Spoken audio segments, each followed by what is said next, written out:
Hello दोस्तों, नमस्कार। मैं हूं अमित कुमार और आप देख रहे हैं कॉमर्स एजुकेशन क्लासेस। दोस्तों, आज हमारा बेसिक अकाउंटिंग टर्म्स का लास्ट लेक्चर है। मतलब कहने का दोस्तों छठा लेक्चर है। ठीक है, रात के 9:30 बज चुके हैं और आज मैं आधे घंटे लेट हूं दोस्तों।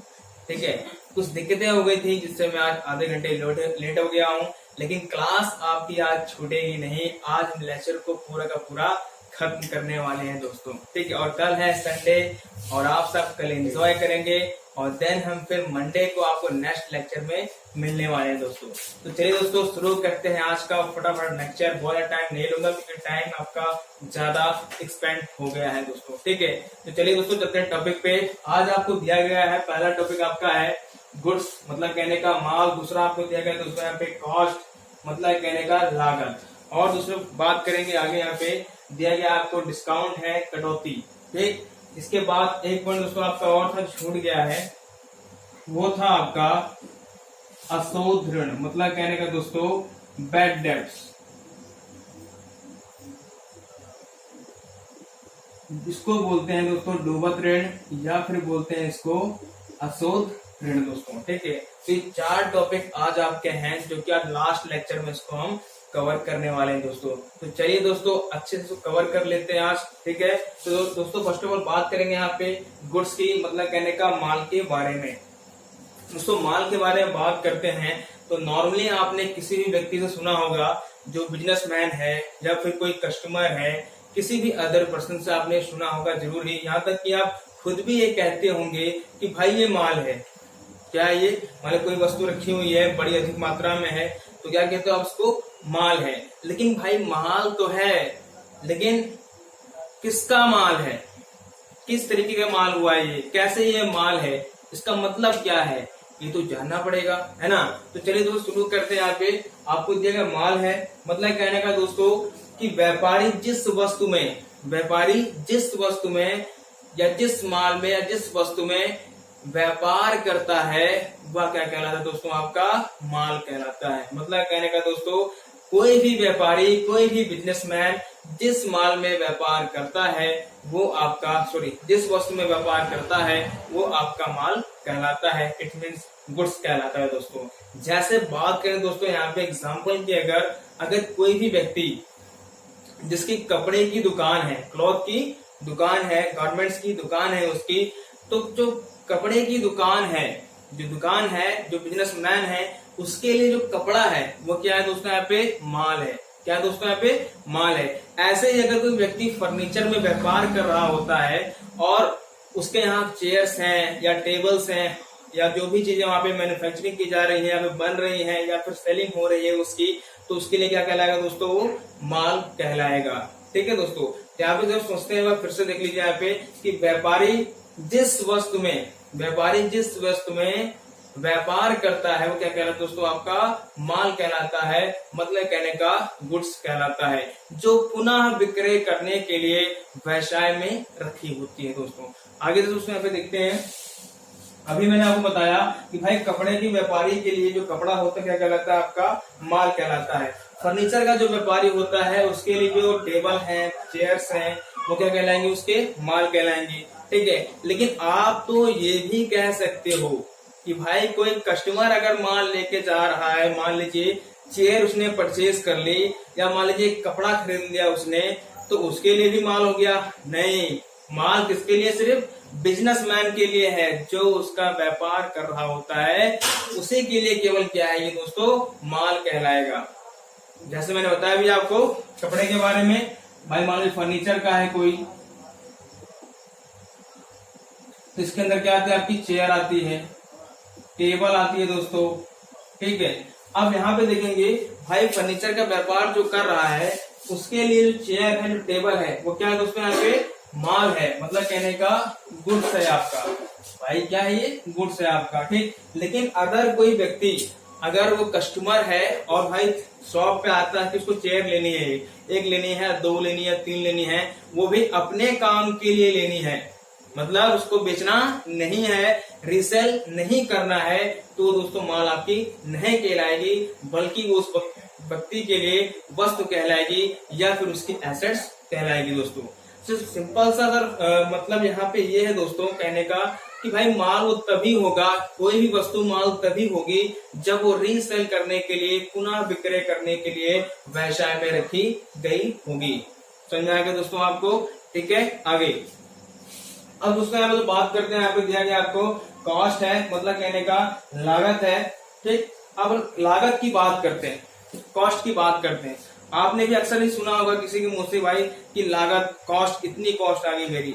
मतलब कहने का अगर किसी भी चीज को आप बनवा रहे हो, कोई मैन्युफैक्चरिंग आप कर रहे होते हो, कोई बिजनेस आप ओपन करने वाले होते हो, कोई गुड्स आप परचेज कर रहे होते हो, तो आप अक्सर ये कहते हो भाई इतनी कॉस्ट में मेरी लग गई है ना।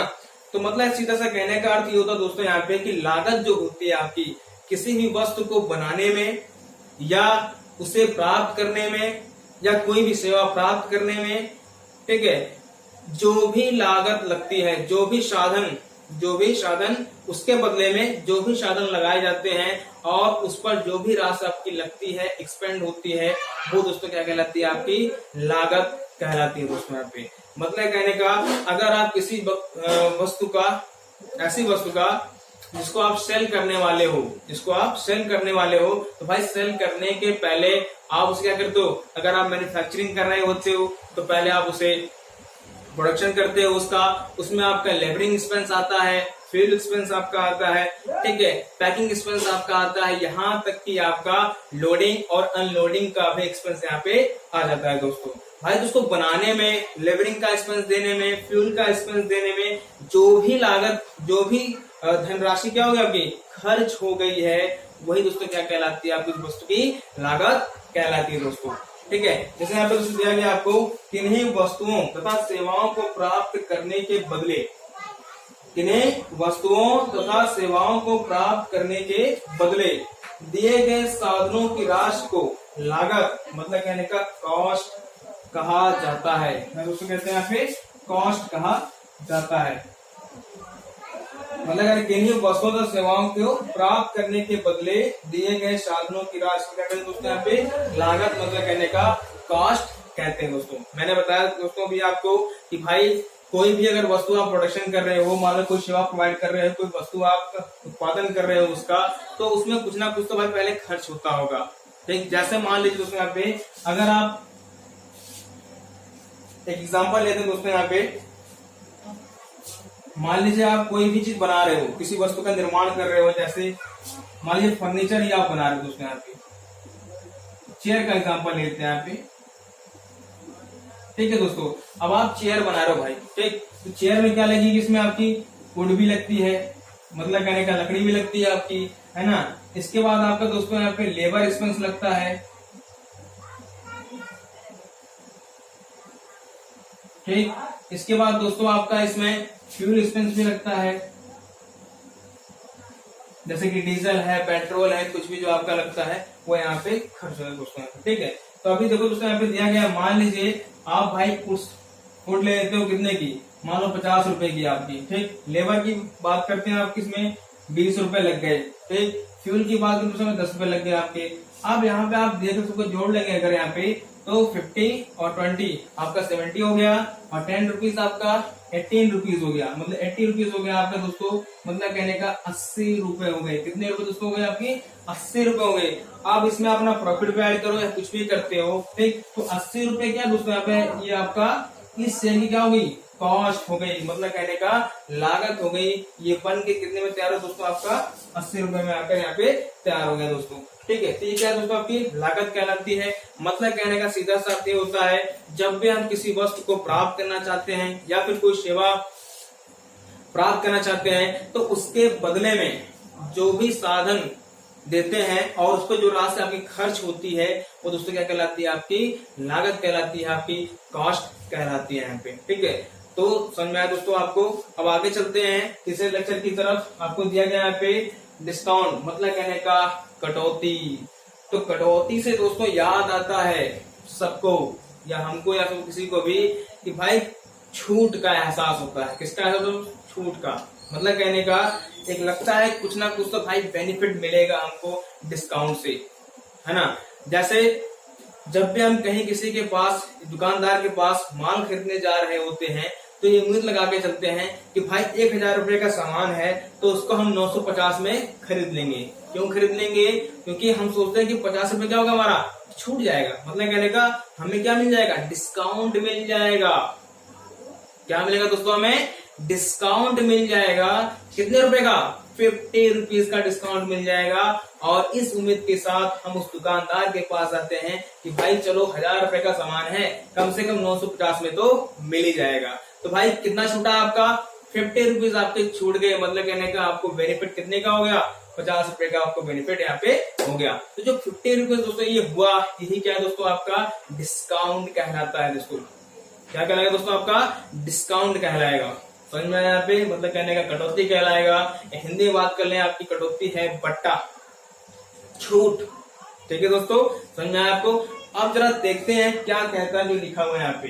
कह रहा है कभी कभी व्यापारी अपने ग्राहकों से, कभी कभी व्यापारी अपने ग्राहकों से वस्तु का पूरा मूल्य ना लेकर कुछ मूल्य छोड़ देते हैं। क्या कह रहा है, देखो फिर से देखते हैं एक बार। कह रहा है कभी कभी व्यापारी अपने ग्राहकों से वस्तु का पूरा मूल्य ना लेकर कुछ मूल्य क्या करते हैं, छोड़ देते हैं। अतः रियायत दिए गए मूल्य को क्या बोलते हैं दोस्तों, यहाँ पे कटौती कहते हैं। मतलब कहने का डिस्काउंट कहते हैं दोस्तों। जब भी दुकानदार अपने ग्राहक को कोई भी मूल्य छोड़ देता है, कोई वस्तु अगर आप ले रहे हो उससे, तो क्या करता है, कुछ मूल्य आपको छोड़ देता है। जो मूल्य उसने छोड़ दिया एक रियायत के रूप में आपको दे दी कि भाई चलो ठीक है, आप हमारे परमानेंट ग्राहक हैं और हम आपको क्या करते हैं कि 50 रुपए आपके छोड़ देते हैं। ठीक है, हम आपसे 50 रुपए नहीं लेंगे। तो भाई जो 50 रुपए उसने नहीं लिए वही क्या था दोस्तों, आपके यहाँ पे डिस्काउंट था, कटौती थी, बट्टा था। यहाँ पे समझ में आया दोस्तों, आपको नहीं आता है फिर से एक बार देखिएगा। ठीक है, मान लीजिए अगर आप किसी दुकान पे जाते हैं और वहां पे बुक परचेज करते हो, ठीक है, तो बुक पे दोस्तों लिखा है, मान लीजिए यहाँ पे कि भाई 320 रुपए की है। कितने रुपए की दोस्तों, 320 रुपए की है। लेकिन वो आपको देता है कितने में दोस्तों, केवल 300 रुपए। मतलब कहना 300 में देता है। तो भाई 320 रुपए की बुक थी, ठीक है, और दिया कितने में दोस्तों, आपको यहाँ पे 300 में दे रहा है। इसका मतलब कितना रुपए छोड़ा उसने, 20 रुपीज आपको छोड़ दी। तो ये क्या बन गया दोस्तों, आपका यहाँ पे डिस्काउंट बन गया। मतलब कहने का कटौती आपको यहाँ पे बन गई दोस्तों। ठीक, तो दोस्तों क्लियर है यहाँ पे। अब आगे देखते हैं, इसको मिटा देना दोस्तों, थोड़ा साफ कर देना, अच्छा लगेगा।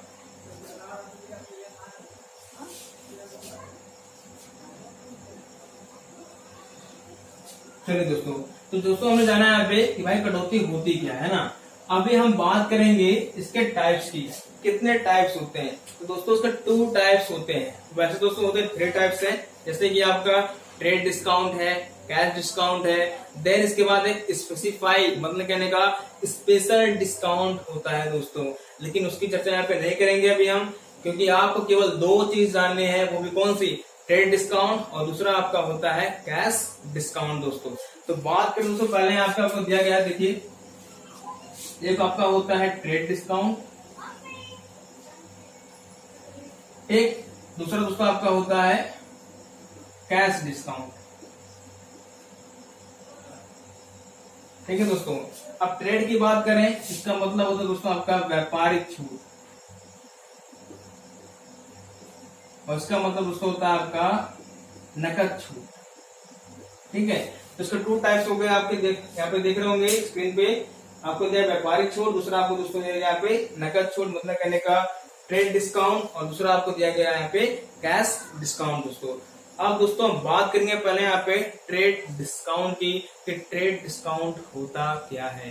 ठीक है, ऐसा छूट जो व्यापारी अपने व्यापारी को या अपने खरीदार को या अपने क्रेता को, ठीक है, खरीदे गए वस्तु के पुस्तकीय मूल्य पे या फिर सूची मूल्य पे देता है, वो आपका क्या कहलाता है दोस्तों, यहाँ पे व्यापारिक छूट या फिर ट्रेडिंग डिस्काउंट कहलाता है, या फिर ट्रेड डिस्काउंट आपका कहलाता है। ऐसा छूट जो खरीदे गए वस्तु के सूची मूल्य पर लगाई जाती है। मतलब कहने का दोस्तों कि माल के सूची मूल्य पर लगाया जाने वाला छूट क्या कहलाता है? आपका व्यापारिक छूट कहलाता है दोस्तों।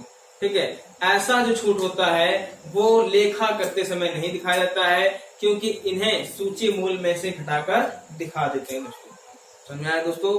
ठीक है, दूसरा दोस्तों आपका है कैश डिस्काउंट, मतलब कहने का नगद छूट। इसकी बात करते हैं। ऐसा छूट जो है वो हमेशा ग्राहक को तुरंत भुगतान करने के लिए प्रेरित करता है।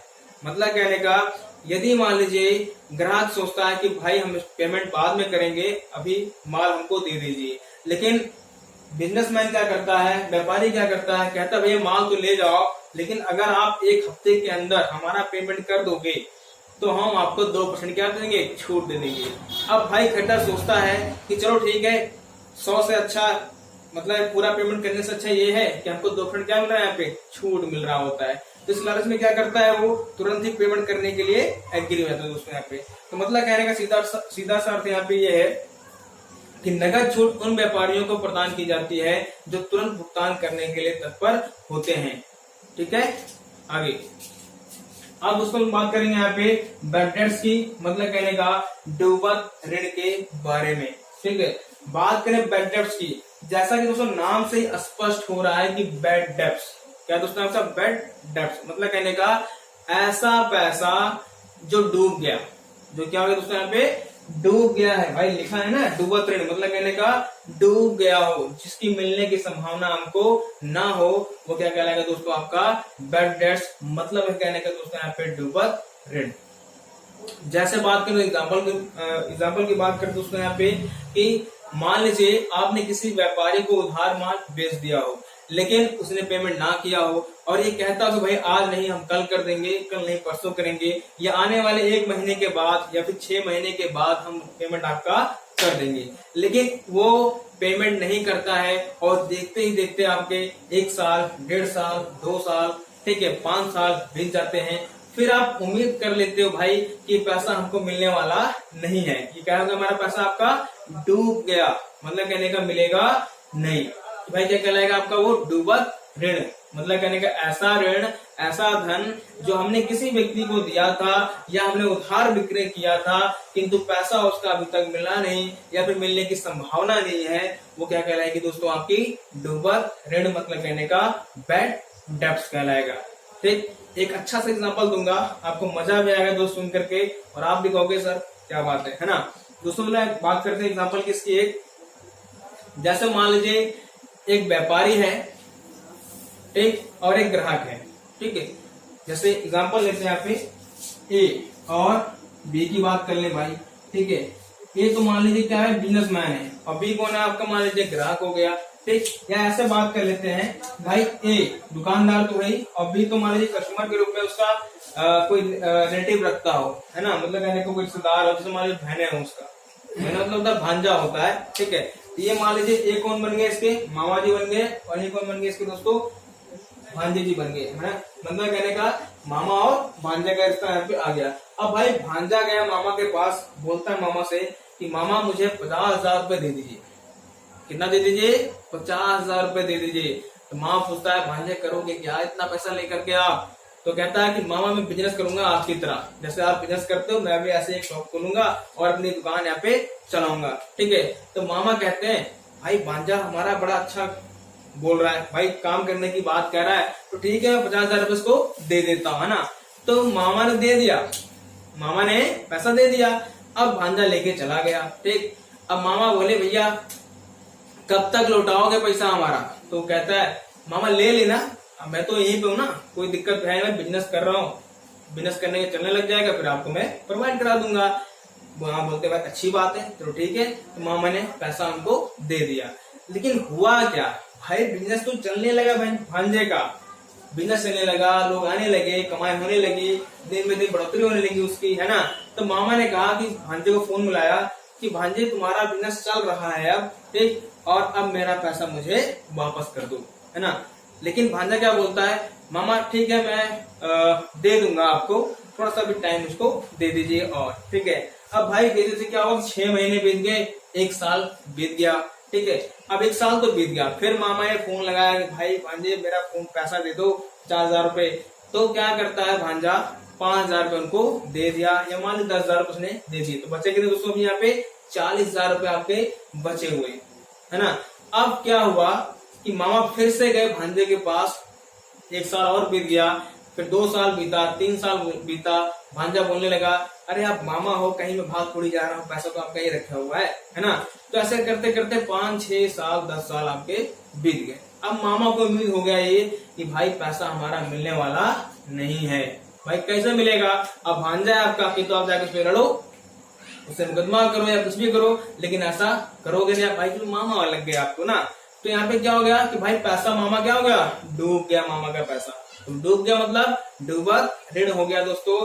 ऐसा पैसा जो हमने किसी को दिया था या हमने उधार विक्रय किया था, किंतु उसके पैसे मिलने की संभावना अभी तक नहीं है, तो दोस्तों क्या कहलाएगा, आपका डूबत ऋण कहलाएगा दोस्तों। ठीक है, तो इस तरीके की दोस्तों क्या होती है, आपकी लॉस होती है। क्या दोस्तों यहाँ पे लॉस होती है, मतलब ये कहने का हानि होती है। क्या होती है दोस्तों यहाँ पे हानि होती है, और इसे हम कहा शो करते हैं, प्रॉफिट लॉस अकाउंट में। प्रॉफिट लॉस अकाउंट में, और किस साइड शो करते हैं दोस्तों, यहाँ पे डेबिट साइड में। मतलब क्या है दोस्तों, डेबिट साइड में इसको हम यहाँ पे शो करते हैं दोस्तों। ठीक है, दोस्तों यहाँ पे देखा आपने चारों पॉइंट में डिस्कस कर लिए हैं, एक बार फिर से फटाफट डिस्कस कर लेते हैं चारों के बारे में, है ना। तो पहला पॉइंट आपको दोस्तों यहाँ पे दिया गया था, गुड्स मतलब कहने का माल, जिन वस्तुओं का कोई व्यापारी व्यापार करता है, ठीक है, या फिर व्यापारी जिन वस्तुओं में व्यापार कर रहा होता है, वो वस्तु क्या कहलाती है दोस्तों, आपकी माल कहलाती है, गुड्स कहलाती है दोस्तों। ठीक है, आगे बात करें दोस्तों आपके सेकंड पॉइंट की, दिया गया है कॉस्ट मतलब कहने का लागत, किन्हीं वस्तुओं तथा सेवाओं को प्राप्त करने के बदले, किन्हीं वस्तुओं तथा सेवाओं को प्राप्त करने के बदले दिए गए साधनों की राशि को लागत मतलब कहने का कॉस्ट कहा जाता है। ठीक है, कोई भी माल, कोई भी वस्तु जिसका आप निर्माण कर रहे हो दोस्तों, उसको बेचने के लिए या फिर सेवाएं प्रदान करने के लिए करते हो, तो भाई उसके बदले आपको कुछ ना कुछ क्या करना पड़ता है, खर्च करना पड़ता है। तो जो आप खर्च करते हो दोस्तों, वही क्या कहलाता है, आपका लागत कहलाती है। ठीक है, आगे अब दोस्तों बात करें, यहाँ पे डिस्काउंट आपको दिया गया है, मतलब कहने का जब व्यापारी अपने ग्राहकों को कुछ रकम मतलब कहने का वस्तु का, जो आप वस्तु खरीद रहे हो, परचेज कर रहे हो, उसका कुछ मूल्य क्या करता है, आपको छोड़ देता है, रियायत के रूप में रख देता है, तो दोस्तों क्या कहलाएगी, आपकी छूट कहलाती है। ठीक है, इसके 2 टाइप्स होते हैं, पहला आपका होता है ट्रेड डिस्काउंट, दूसरा दोस्तों आपका होता है कैश डिस्काउंट। ठीक है, ट्रेड डिस्काउंट दोस्तों आपका पुस्तकीय मूल्य पे मतलब कहने का सूची मूल्य में से घटाकर दिखाते हैं। ठीक है, और ये किस लिए किया जाता है, ग्राहकों को बढ़ाने के लिए किया जाता है। मतलब कहने का दोस्तों, ये व्यापारी अपने जो होलसेलर होते हैं उनको प्रोवाइड करता है, जिससे ग्राहक क्या उनके बढ़ते चले जाएं। ठीक, और जो कैश डिस्काउंट दोस्तों आपका व्यक्तियों को, व्यापारियों को तुरंत भुगतान करने के लिए प्रेरित करता है, जिससे वो फटाफट भुगतान कर दे। ठीक है, आगे दोस्तों अब दोस्तों यहाँ बात करेंगे हम बैड डेट्स की, मतलब कहने का डूबत ऋण की, और आपका लास्ट पॉइंट है दोस्तों, ऐसा पैसा या ऐसा माल जो हमने उधार बेचा था किसी व्यक्ति को, उसका पैसा अभी तक मिला नहीं या फिर मिलने की संभावना नहीं है, क्या कहलाएगा दोस्तों, आपका डूबत ऋण कहलाएगा दोस्तों। ठीक है दोस्तों, तो यहाँ पे दोस्तों हमारा लेक्चर आज खत्म हो गया है बेसिक अकाउंटिंग टर्म्स का दोस्तों। कल संडे है, मैंने बताया अभी आपको, कल आप सब एंजॉय करेंगे, और देन मंडे को फिर से आपकी हमारी मुलाकात होगी। तब तक आप वीडियो को देखते रहिए, एंजॉय करते रहिए, चैनल को सब्सक्राइब करिएगा, लाइक करिएगा, और बगल में बने बेल आइकन को भी प्रेस कर दीजिएगा, जिससे आपके पास वीडियो का नोटिफिकेशन फटाफट पहुंच जाए। तो दोस्तों मिलते हैं नेक्स्ट वीडियो में एक नए टॉपिक के साथ, तब तक के लिए नमस्कार।